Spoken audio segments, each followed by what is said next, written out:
Okay, I'm reading now. Some weeks later, a tumble-down croft in the Orkneys. The weather is appalling. Two crofters enter carrying a heavy trunk from a boat to the croft. They are Ewan, an older man, and Rob, younger. Victor follows them. Is the weather always like this? This is quite a nice day. It's not much of a croft, sir. The roof is poor. Will you be all right here? For my needs, it's fine. Your wife can bring me some food? She can, sir, but it's simple. Fish mainly. We don't touch meat, do we, Rob? Unless it swims, we don't eat it. Eggs. We eat eggs. That's the exception. Eggs. Oatcakes, turnips. All right. Where do you want it, sir? They enter the croft. Set it down right there. Thank you, gentlemen. Here's the price we agreed for the patronage and the 3 months rent. Victor lays down money.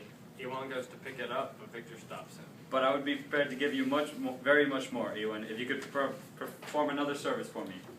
My field, you see, is human anatomy, the human body. To progress my research, I require certain materials. This is an unorthodox discipline, and somewhat disapproved of in academic circles. But you have my word. That is for the public good.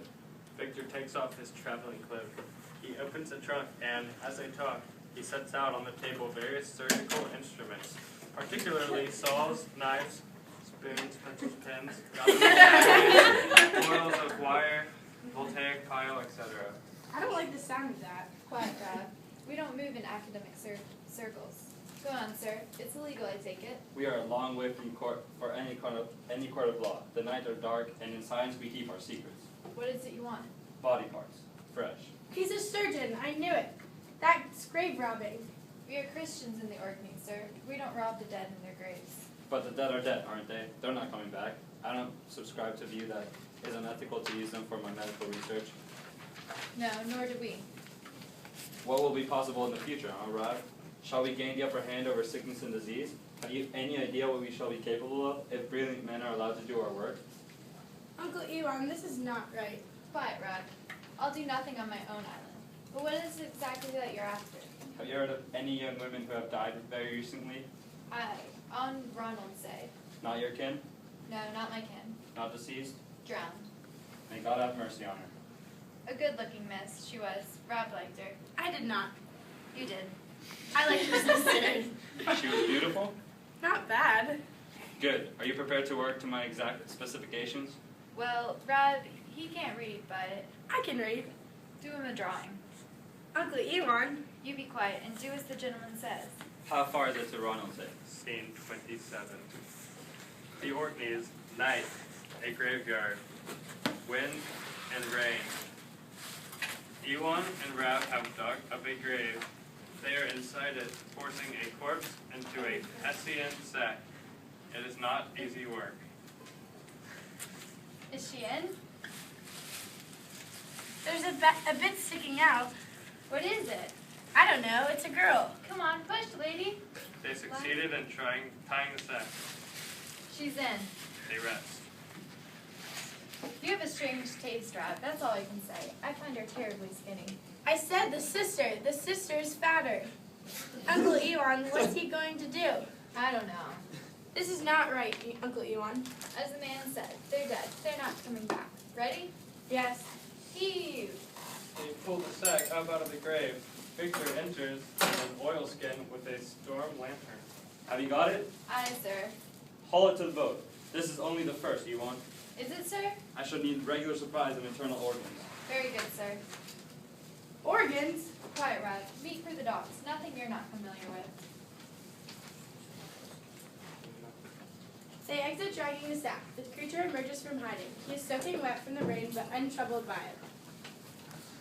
Was this how I was formed? He approaches the grave.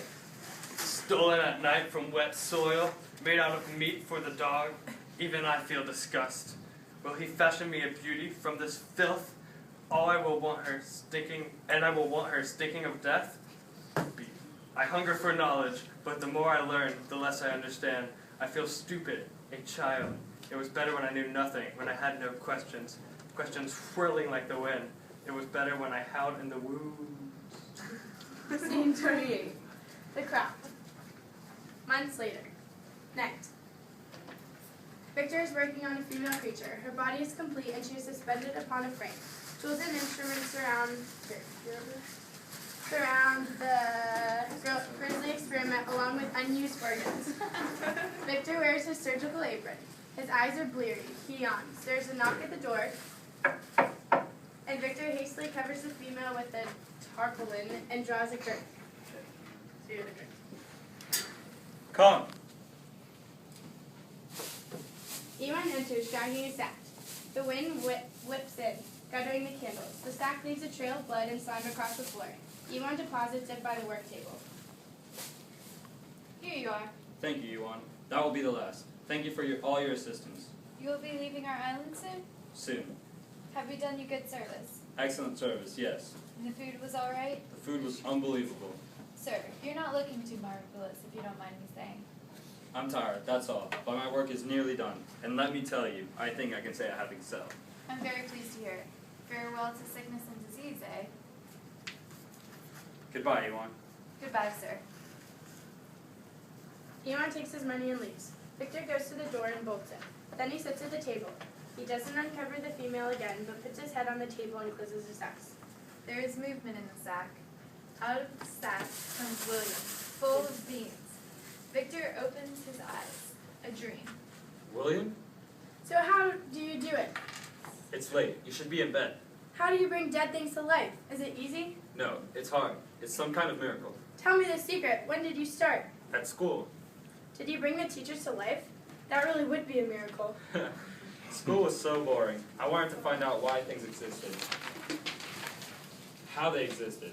Not absurd divinity, idiotic music, the laws of existence. So I began to read forbidden books. Agrippa, Parsilius. The alchemists? Yes, they were true men of science. They mapped the heavens, tracked the courses of the stars. They classified the air we breathe, the circulation of our blood.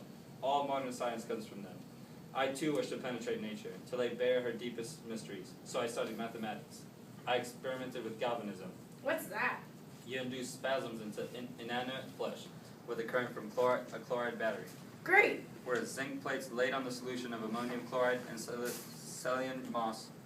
How thrilling. And as I watched the current arc between bismuth and antimony, I found myself asking, where does the principle of life, the actual spark of life itself, where does it come from? It comes from God. Yes, but only from God? I don't know. Can man be a god? I don't know. I had to find out. I believed to examine the causes of life, one had to begin with death. So I went to dissections, but they were too clinical. Too after the fact, I had to see the first-hand the process of decay. So off to the graveyard I went. Oh, Victor, yuck. I watched flesh rot in the soil. I watched worms eat eyes, maggots chew the tissues of brain. I went to executions, charnel houses. I watched the moments of change from life to death. The specificity of the moment, the annihilation of the spark, until suddenly, months later, in a fever of creativity, I found I could identify and replicate the prime cause of life. What is it? I can't tell you, Will. You're only little. What are you going to do with it? I don't know. I have traveled where no man has traveled. I wonder how far I can go. I can create people, Will. Living people. Look at me. I breathe the breath of God. And will they reproduce? What? Will they have wombs? The females. Will they breed? How quickly will they breed? How fast is the cycle? How many in a littler? 50, 100, 1,000. William? And if the children breed with the children, will they do your bidding? What are you saying? You are their king. Will they do as you tell them, or will they be bad? Like the one who killed me. Frankenstein. The creature's high up in the rafters. He's been there a while. William runs off. Victor wakes up from his dream. Where is she? She is here. The creature swings down to the ground. Show me, genius. Wait. Victor goes behind the curtain and reappears with a female. He steadies her as he walks under her own volition. She has minimal animation, but apparently no mental function. Oh, look. Victor supports the female as the creature's eyes widen with delight. He sinks to his knees before her. Isn't she fine? Oh, Creature. she is beautiful. You sink to your knees. Your work is so detailed. The hairs on her arms, the curve of her hips. The creature touches her gently. The female makes a slight movement in response. She is perfect. A perfect wife. Frankenstein, I admire you. I can't give her to you. Why not? How do I not know what will happen if I bring her fully to life? I don't know how you turn out, how dangerous you'd be. How can I know about her? Sir, if it has been possible for me to overcome my disgusting origins and transform myself into a rational being, she, my wife, can do the same. And if she doesn't? But she will. I will teach her morality, as DeLacy taught me. But you have sworn a life as an outcast, supposing she prefers the town. She has no choice. We go to Argentina. But what if she refuses to accept the bargain made before she was even created? Come on, use your brain. She might reject you. She might abhor the sight of you. She might take one look at you and run. She might say she wants to live with a man, not a monster. Stop talking. You're cruel. But look at her. Look, exquisitely created. Don't you agree? Look at her cheeks, her lips, her breasts. Would you not desire her breasts? What if she leaves you? What if she finds someone else? How will you feel if you're deserted by one of your own species, the only one of your own species, the only one you can take to your bed? How would you react? I will run mad if she leaves me.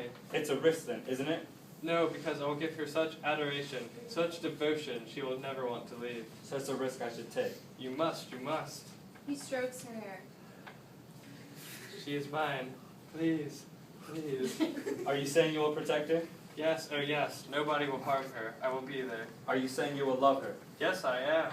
Because love is not something one can teach, not something one can learn. Either you feel it in your soul, or Oh, master, I do. I love her. I do. you're telling me you have a soul. I must. Say you believe me. How does it feel to be in love? It feels like all the life is bubbling up in me and spilling from my mouth. It feels like my lungs are on fire. My heart is a hammer. It feels like I can do anything in the world. Anything in the world. Is that how it feels? Yes. A heartbreaking moment in which it becomes clear that the creature may be more capable of love than Victor is. That is how it feels. Bring her to life, and I will cherish her forever. Those are words I was waiting to hear. You have shown me you have some grasp of emotion we call love. Now be patient. I will complete her. Victor leads the female back behind the curtain.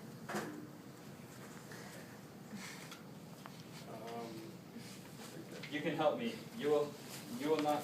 We will not send her into the world in these conditions. We will dress her as a queen. A queen. Go to the trunk. It contains some clothes, my fiance's. Select the finest for your bride. Now let me work. I will call you when needed. Victor exits with the female. The creature goes to the trunk and opens the catches. Opens the catches. I'll clothe her in lace and velvet. I'll give her silks and pearls. I will walk in the garden with my fair angelic Eve. I will be Adam, and she will be Eve, and all the memory of hell will melt like snow. The creature pulls from the trunk a dusty book. And another. There are no clothes. He realizes he's been tricked, and he turns to her to hear an unpleasant noise. He tears aside the curtain to find that Victor is hacking up the female with a cube. Of the female, she is